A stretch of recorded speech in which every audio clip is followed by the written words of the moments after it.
Press club पटीदन 2023 की मुंतखब बाडी की हलफ बर्दारी तकरीब मुनक्किद की गई। मेहमानों को सिंधी सकाफत अजरक टोपी फूलों के हार पहनाए गए।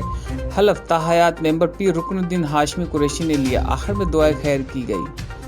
तफसीलात के मुताबिक प्रेस क्लब पटीदन शहर साल 2023 की नई बाडी की हलफ बर्दारी तकरीब प्रेस क्लब में मुनक्किद की गई, जिसमें प्रेस क्लब के सरपरस्त आला एडवोकेट लुत्फ अली राजपर, ताहयात मेंबर पीर रुकनुद्दीन हाशमी कुरैशी, एजाजी member doctor Mohammad Azeem Rajpar, doctor Fida Hussain Bhrejo, press के legal adviser advocate Akhtar Hussain Bhrejo, advocate Saqib Iqbal Rajpar ने शिरकत की। आने वाले मेहमानों को सिंधी सकाफती अजरक टोपी और फूलों के हार पहनाए गए।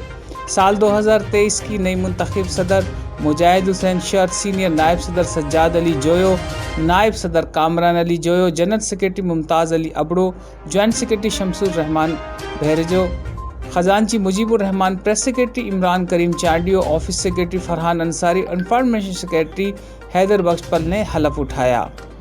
इस मौके पर मेहमान डॉक्टर मोहम्मद अजीम राजपर ने नए साल की बाडी को अजरक और फूलों के हार पहनाए और खिताब करते हुए कहा कि सहाफ़त एक पैगंबरी पेशा है, इसका नाजायज़ तरीका इस्तेमाल ना किया जाए। गरीब, मसाकीन और बेपहुँच लोगों की आवाज़ ऐवानों तक बिना तफरीक पहुँचाना चाहिए। हमें बेहद खुशी हुई प्रेस क्लब के एजाजी मेंबर होने पर कि हम हक और सच लिखने वालों के हमराह हैं और हमेशा रहेंगे।